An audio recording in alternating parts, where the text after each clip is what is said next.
What's up, everybody? Today we're going to be looking at this young man who has this interesting perspective on buying cars and financing cars. He says you can have a paid off car and still be broke. And he does go a little bit deeper into this video, and I kind of just want to look at it and give my thoughts on it. So as I'm watching all of these videos of people struggling to make their car payments, it just had me thinking, should people just opt out and find a used car, pay cash for it, and not be committed to making a monthly payment on a car note? Is that the answer for people to save money? Most times. And not put themselves in more debt and create a situation where they're struggling to make their payments? Is that the answer? Getting a cash car. Here's my personal opinion, right? Give it. Let's hear it.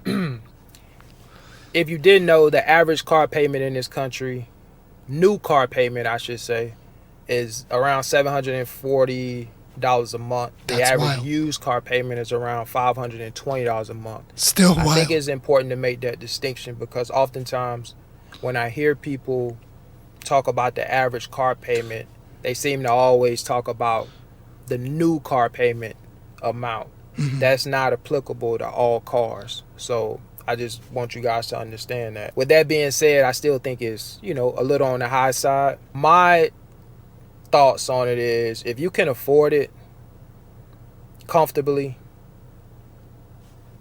you should get it. Now, let me say this, right? I agree. To an extent, I agree. If you can afford it, still pay all your bills, still be able to save and invest and all that, why not do it, right? You can absolutely do it. So I agree with him on that. A lot of us out here work hard, and a lot of us like nice things. For sure. And I don't think it's anything wrong with purchasing something nice when you've worked hard to get that thing, particularly if you can afford it. If you're responsible and disciplined with your finances, you pay your bills on time, you don't overextend yourself with a bunch of debt, you're pretty good with taking care of your business every month, specifically pertaining to your household expenses, whatever that may be, whether you have a mortgage, whether you're renting, paying your utilities, Yeah. all those sorts of things. If you're not living paycheck to paycheck and your car payment isn't putting you in a struggle situation, then I think you should go for it. I think you And look at the amount of anomalies he just listed there, right? Your rent's paid, you pay your bills on time, you don't, you're able to live within your means and then get it. The problem is that a lot of people are not doing all those things. They're not checking off all the boxes. They're skipping past the boxes and going for the car. So that's why a lot of people make these videos on should you buy this car or not, and you shouldn't probably do it. You should probably wait to get a cash car. get it, because we buy various things for various reasons. I like nice things. I like nice cars. I like nice houses. I like nice clothes. And I don't mind spending the money for it. However, when I spend my money on these things, I can afford it. And I make sure You can afford it. look at my finances, add up my expenses, see how much money I have left over after paying all of my expenses. Okay. I make sure that I have an emergency fund. Good. And I make sure that the other things that I allocate money towards is taken care of. But Like my but again, he's listing all these things. He is actually one of the few people, one of the few people that are actually doing all these things. Emergency fund, take care of bills, doing all that. And then he allocates to when he has a car. That is not everybody. And I want to make that clear because yes, if you're doing all that, it is much more I wouldn't say it's a correct thing to do, but it's more easier for you to say, okay, I can get another I can get a car payment on. and things of that nature. So I want you guys to understand that I know when you look online, especially on YouTube and TikTok, when you look on these social media platforms, you see a lot of videos and content where people are struggling to make their car payments. Mm-hmm. They're taking out these loans, high interest rates. They're making these car payments, $900 a month, $1,000 a month, $1,200 a month, $1,500 a month for a car payment. Crazy. And you can watch these things and believe that that's everybody's situation. And I'm just here to tell you that everybody that's financing a vehicle isn't struggling to make their payment. No, yeah. I'm one of those people that's not struggling to make my payment. I still have money at the end of the month. I'm still able to save. I'm still able to invest. If I wanted to today, and it's not me bragging or boasting, I can pay my car off right now if I wanted to. And I said all that to say that there are a lot of other people in the same position that I'm in where they're not struggling to make their car payment. And a lot of these people have money in the bank. You know, sometimes you'll hear people say, or I'll see people type in the comments, things like, if you can't afford to buy it in cash outright, then you can't afford it. Mm-hmm. That's the dumbest thing that I've ever heard. Really? Do you know how many people that have cars financed or that have mortgages on houses that may have financed a motorcycle? No, but here's the thing, right? A car and a house, two completely different assets. You know? A car, as soon as you drive it off the lot, it loses 20% of its value. Right? As soon as you drive a new car off the lot, it's a depreciating asset by a large mile. A house, you can actually make money off of your house. So I disagree with him in the fact of if you can't buy cash, then you shouldn't buy. Now, I will say this, and Dave Ramsey also talks about this. You know, the average millionaire, they don't drive crazy cars. They're driving old cars. They're driving decade-old sedans. You know what I'm saying? And most likely, those sedans are paid off. So, from a wealth aspect, right? Think of it from a wealth aspect, and as he's talking about here, he has money to put into investments and emergency fund. Great. But also, I want you to think about where that $700 could go to, right? That $700 could go into your investments. That $700 can go into your Roth IRA. That can go into your S&P 500 index. And you would compound that money that you're spending every month on getting something nice because you deserve it. And instead of doing that, you're putting it into something that is going to create you wealth for the long term. That right there is what kills Americans today. We forget what it is that we should be doing, right? We forget what it is we should be doing, and that's trying to plan for our future so we can be able to live a better life. We always want to live in the now, right? We want to live the life of, oh, I drive this really nice car because I can afford it. I can afford the monthly payments. That's $600. Dude, that $600 a month compounds crazy. It compounds crazy, right? 7 times 12 is 84. What the hell? Sorry, I clearly am bad at math. That's 84, right? So let's say you did that $700 car payment. You just saved $8,400 on just that payment alone. That compounds in the market. I would guarantee you put that into this S&P 500. In 20 years, you make another, what, 20%? That compounds at least 20, 30%. Do you see what I'm saying?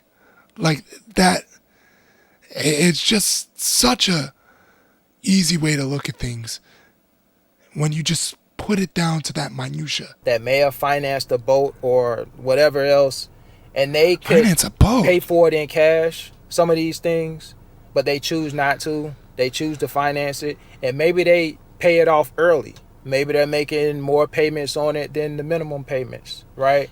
Mm-hmm.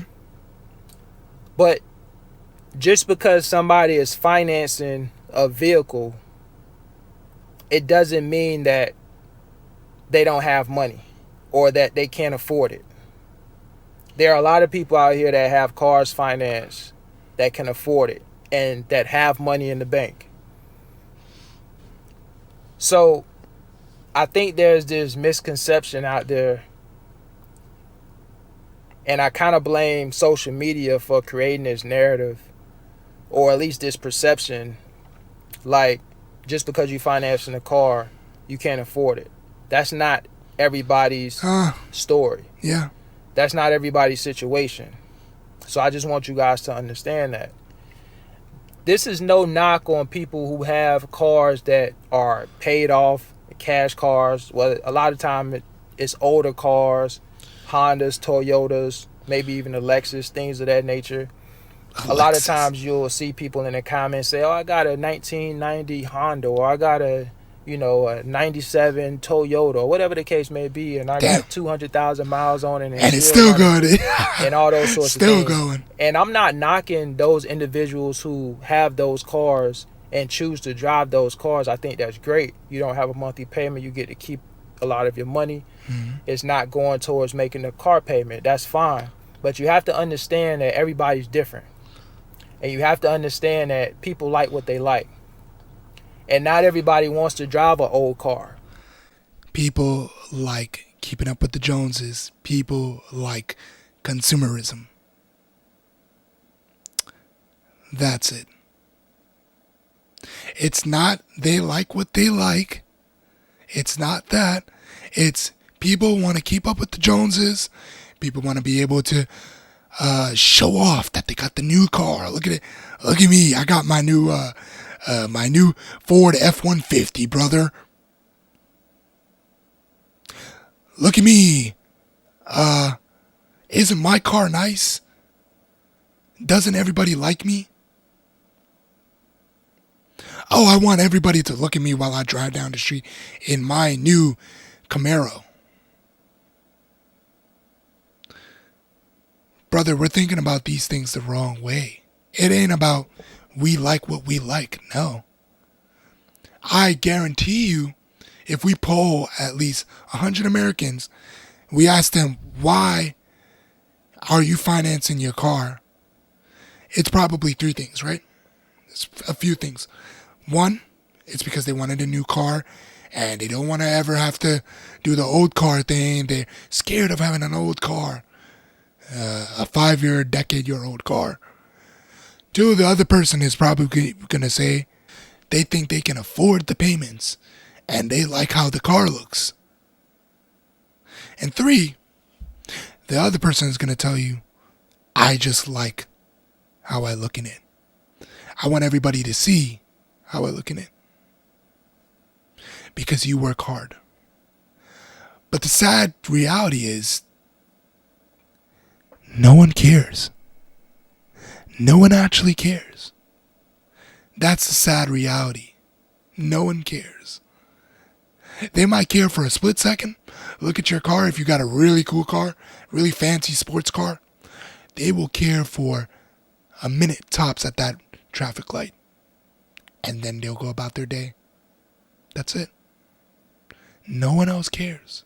Right? Some people don't mind spending the money to get what they like because it gives them a peace of mind. Right? They may want to travel long distances out of town and they feel comfortable in a newer car traveling all across the country or wherever they're traveling to rather than an old car. Right? Sure, yeah. Sure, you can rent a car, but if you're paying monthly payments on a car and it's newer, why not just drive the car that you're paying monthly on as opposed to spending money on a rental car? Right, let's put a whole bunch of horrible ass miles on our new car that we just got. Like, to me, here's my thing with getting a new car, right?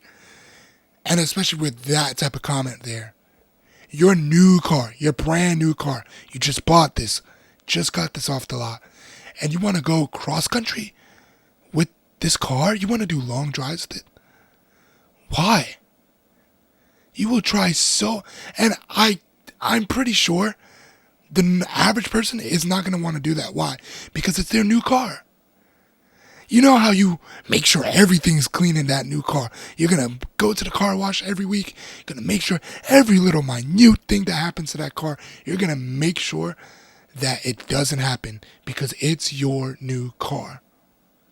So no, you're probably not going to go from state to state with your new car because you don't ever want that car to get heavy miles on it and to look crazy. Right? And so people buy cars for various reasons. And again, I don't have a problem with anybody financing a vehicle or whatever it is that they want to finance as long as they can afford it. Because I don't know what your finances look like. You could pay it off in a few years. You could double up on your payments. You can do all these sort of things, right? When I financed my vehicle, my interest rate was 4%. My credit score was 710. Fast forward to today, my credit score is 742. And as a matter of fact, I was just telling my wife Sunday. But brother, the issue is that it worked out for you. Congratulations. You actually got your credit score up 30 points. That's crazy. But the issue is that a lot of Americans think that they can't afford it. They have it in their head they can't afford it. When in reality, yeah, they can make the monthly payment, but if something happens to that car outside of that payment, guess what? They're going to do credit card debt. They're going into debt for that because they cannot pay what it is going on with that car. Most of these people cannot do it.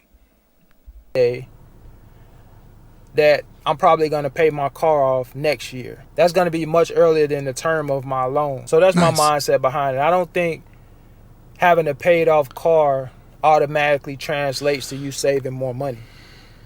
There are a lot of people who have cars paid off that are broke.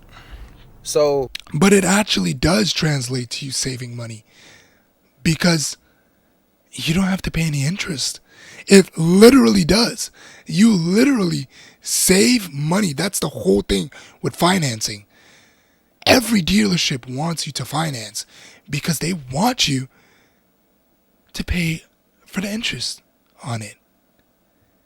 So you are saving money every single time you buy a cash car rather than financing the car. It literally, mathematically, it's a fact that you will save money. that's not the only thing that that you need to have in order to save money. That doesn't matter if you don't have the habits, if you don't have the disciplines and the behaviors Absolutely. around saving money. Yeah. If you don't have that, it doesn't matter if you have a paid off car. You're still going to be broke or True. struggling. True. So first, you got to develop the habits Mm-hmm. in order to save money. Good. You got to develop a savings muscle in order to save money, in order to invest and do those sort of things. So having a paid off car, that's cool, but if you don't have the right behaviors around saving money, none of that Mhm. matters. So that's what you really need to work on. You have to be intentional about saving money. If you don't have the discipline to take money from every paycheck, whether it's 10%, 15%, and put it away, then you need to set it up to where it's done automatically. 100% agree. He is absolutely correct with that. It's the habits, right? Even if you do have a cash car, you can still be broke, as he said. But it's the habits that you have to really work on. The habit of saving and investing and not spending your money on any little thing. So you don't even see it. Sort of like how I set up my brokerage account. Every Monday, I got X amount of dollars that comes out of my checking account that goes directly to my brokerage account. Nice. Every Monday. And so if you're somebody, you don't feel like you're disciplined enough to manually deduct this money from your paycheck and deposit it into your checking account, then you should have it set up to where it's all automated to make your life a lot easier. Because at the end of the day, like I say in most of my videos, it's at least recently, you need to be saving money. Mm-hmm. Particularly in a high yield savings account, some money market, Yes, sir. something where you're getting a pretty good interest rate. Yes, a on good your return. money. So that's my thoughts on it. Again, I don't have a problem with anybody financing the vehicle. It's, particularly if you can afford it. I don't see anything wrong with it. When you driving in something nice, it does make you feel good. Oh, yeah, for sure. You get to see what you work for. And again, See what you work for. you might lease it, you might finance it, however you want to do it. It doesn't mean that you still can't save money if you're financing a vehicle, because I'm proof that you can. And there are other people watching this video right now who finance cars and they're still able to save and invest their money. Don't necessarily get caught up in a lot of people struggling making their car payments. A lot of that was a result of poor decision making. So those type of videos get a lot of engagement, they get a lot of views, they get a lot of likes and comments. That's what the algorithm loves to push. For example, people are more inclined to watch a video where the title says, "I'm struggling to make my car payment, I'm going broke," Yeah, versus, "I'm not struggling making my car payment, I'm doing great." absolutely. Which one do you think is going to get the most attention? Let me tell you about social media algorithms, man. People love drama. People love drama. That is a fact. So when you're pushing out these videos, it's hard to really make content on people doing well because it doesn't sell as much. It really doesn't. You can push out a video talking about how bad your car payment is, how bad a credit card debt you're in. I guarantee you're probably making 2 times the amount of views than what you're doing with somebody that's wealthy and telling you how to make money. It just does. It just does, unfortunately. It's going to be the first video where the person that says they're struggling to make their car payment and they're going broke. So more videos, I think, need to be created around people who are actually responsible and disciplined in making their car payments if they have a car payment, and then also showing those people who had car payments and they paid them off, like my wife, for example. The brother clearly has his stuff together. I'll link his video in the description. He sounds like he's got everything together. Financing, emergency fund, investments. Good. I'll say this. Please don't get caught up with the fact of people doing bad car payments and stuff. Yes, he's correct in that there is more bad car payment videos out there than good car payment videos. It's entertainment at the end of the day. One of the reasons why you're not going to see as many people paying off and doing all that and showing you how they make good car payments, those people are silent. They're silent. Some of them, they don't want to give the sauce. Two, it's just not going to come across your social media feed as much. If you're not searching out for it, it's not going to come across your feed. It's going to be much, much harder to see stuff like that on your feed. This guy, I'm Anthony TV, shout out to him. He understands that there are people out there that can do it all. Car payment, but still save. Car payment, but still invest. But I want people to understand this. Get the cash car is still the number one priority because you're not paying for interest rate. Unless somehow, which is crazy, you're probably not going to get a 0% interest rate. You're just not from any dealership. That's why people say get cash cars, because you're still giving the dealership money that could have been invested, that could have been saved. I absolutely get why people want to get the nice cars, but I want people to also understand that you don't need it. You really don't need it. And I think that's what myself and many other people on social media are talking about. It's drive a car that isn't the newest. It's okay. No one cares, really. No one really cares. We want you to be prepared for your future. Okay? Anyway, I want to thank you all for tuning into this video. And please remember, make the right decisions for your future.